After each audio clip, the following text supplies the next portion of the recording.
당신은 지속적인 순종을 추구하고 있습니까? 오늘의 본문은 열왕기상 11장 1절에서 13절까지의 말씀입니다. 말씀 살펴보기. 한편 솔로몬 왕은 바로의 딸을 비롯해 많은 이방 여인들을 사랑했습니다. 모압 여자, 암몬 여자, 에돔 여자, 시돈 여자, 헷 여자들이었습니다. 여호와께서 전에 이 민족들에 대해 이스라엘 자손들에게 말씀하셨습니다. 너희는 그들과 서로 결혼하지 말라. 그들은 분명 너희 마음을 자기 신들에게 돌릴 것이다. 그럼에도 불구하고 솔로몬은 그들을 사랑했습니다. 그에게는 700명의 후비가 있었고 300명의 첩이 있었는데 그 후비들이 솔로몬의 마음을 돌려놓았습니다. 솔로몬이 나이 들자 왕비들이 그의 마음을 다른 신들에게로 돌려놓았고 솔로몬은 그 아버지 다윗의 마음과 달리 그의 마음을 하나님 여호와께 다 드리지 않았습니다. 그는 시돈 사람의 여신 아스다롯과 암몬 사람의 가증스러운 신 밀곰을 따랐습니다. 솔로몬은 여호와 보시기에 악을 행했습니다. 그는 자기 아버지 다윗과는 달리 여호와를 온전히 따르지 않았습니다. 솔로몬은 예루살렘 동쪽 언덕의 모압의 가증스러운 신 그모스를 위해 또 암몬 사람의 가증스러운 신 몰록을 위해 산당을 지었습니다. 솔로몬은 이방에서 온 자기 왕비들을 위해서도 그렇게 했고 왕비들은 그 우상들을 위해 분향하고 제사를 지냈습니다. 그러자 여호와께서 솔로몬에게 진노하셨습니다. 그가 이스라엘의 하나님 여호와에게서 마음을 돌이켰기 때문입니다.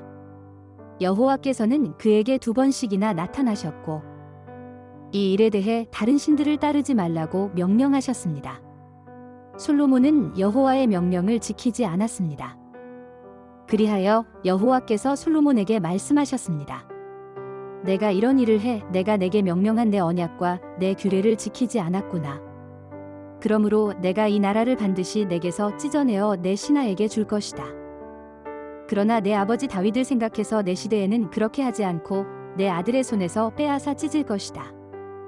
나라 전체를 찢어내지는 않고 내 종 다윗과 내가 선택한 예루살렘을 생각해서 내 아들에게 한 지파를 줄 것이다. 오늘의 팁. 7절의 예루살렘 동쪽 언덕은 신약시대에 예수님께서 승천하셨던 감람산입니다. 아스다롯은 음탕한 의식을 행하고 별들을 숭배하는 성과 다산의 여신입니다. 암몬족의 신몰록의 제사에서는 아이를 불 위나 달군 기둥 위를 걷게 하는 잔인한 의식이 있었습니다. 모압의 그모스 숭배 또한 잔인하고 포악했으며 제물로 어린아이를 바쳤습니다. 말씀 이해하기. 오늘의 본문은 솔로몬의 불순종과 그로 인해 그가 하나님께 징계받는 내용입니다. 솔로몬은 하나님의 은혜로 40년 동안 탁월한 지혜를 소유하였고 부귀와 영화도 누렸습니다. 그러나 통치 말기에는 아버지 다윗의 마음과 달리 그의 마음을 하나님께 다 드리지 않고 여호와를 온전히 따르지 않습니다. 솔로몬이 하나님을 버리고 타락한 이유는 다음과 같은 하나님의 율법을 어겼기 때문입니다. 첫째, 이방 여인과의 결혼을 금지한 법을 어깁니다. 둘째, 왕은 많은 아내를 두지 말라는 법을 어깁니다. 셋째, 우상 숭배를 금지한 법을 어깁니다. 하나님은 이스라엘과 언약을 맺으실 때 이방 여인과의 결혼과 많은 아내를 두는 일은 우상 숭배로 가는 길이라고 분명하게 경고하셨습니다. 다윗은 솔로몬에게 왕위를 넘겨주고 죽을 때 하나님의 규례와 계명과 법도와 증거들에 대한 말씀을 잘 지켜라. 그러면 모든 일이 잘 되고 이스라엘의 왕위에 오를 사람이 끊어지지 않을 것이라고 유언했습니다. 하나님도 솔로몬이 성전을 봉헌한 후 그에게 나타나셔서 너는 내 아버지 다윗이 한 것처럼 내 앞에서 충성스러운 마음으로 정직하게 살며 내가 명령한 모든 것을 실천하고 내 규례와 법도를 잘 지켜라. 그러면 내가 내 아버지 다윗에게 약속한 대로 내가 내 이스라엘 왕위를 영원히 세울 것이다. 라고 말씀하셨습니다. 그러나 솔로몬은 많은 기간 동안 순종의 삶을 살았지만 생의 마지막까지 순종을 지속하지 못하고 맙니다. 하나님을 사랑하는 것보다 여러 이방 여인을 더 사랑하게 되었기 때문입니다. 순종은 특정 사건이나 일정 기간에만 하는 것이 아니라 전 생애에 걸쳐 지속해서 해야 합니다. 순종의 지속성을 유지하는 것이 훌륭한 영성입니다. 하나님은 명령을 지키지 않은 솔로몬에게 진노하셔서 나라를 찢어내어 내 신하에게 줄 것이다라고 말씀합니다. 그러나 하나님은 진노 중에라도 긍휼을 베푸십니다. 잘못을 저지르면 인생이라는 채찍으로 징계하지만 하나님의 사랑은 떠나지 않고 사울을 버린 것 같이 버리지 않고 다윗 왕조가 영원히 계속될 것이라 했던 다윗과의 약속을 신실하게 지키십니다. 그래서 나라는 나뉘지만 다윗 왕조가 계속되게 하실 뿐만 아니라 솔로몬의 아들 때에 그 벌을 실행하십니다.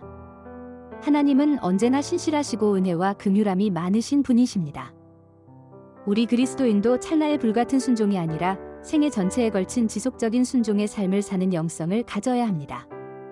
하나님은 언제나 신실하시고 죄를 범하는 우리에게 자비하시고 노하기를 더디하시는 은혜가 풍성한 분이십니다. 그러므로 하나님을 경외하고 하나님과 친밀한 사랑의 관계로 살아가는 일에 최고의 가치를 두어야 합니다. 그리고 늘 이런 삶을 추구해야 합니다. 끝까지 주님과 함께하는 것이 진정한 영성입니다. 말씀 따라 살아가기. 당신이 변함없이 하나님께 순종하고 있는 일은 무엇이 있습니까? 이 땅에서 생을 마감할 때까지 계속 온전하게 순종하도록 기도합시다. 말씀대로 기도하기. 사명을 받은 목회자와 선교사들이 끝까지 온전하게 순종하여 부르심을 완수하도록 그들을 위해 함께 기도합시다. 사회 모든 영역으로 보냄을 받은 그리스도인이 각자 부르심의 자리에서 지속해서 순종할 수 있도록 함께 기도합시다.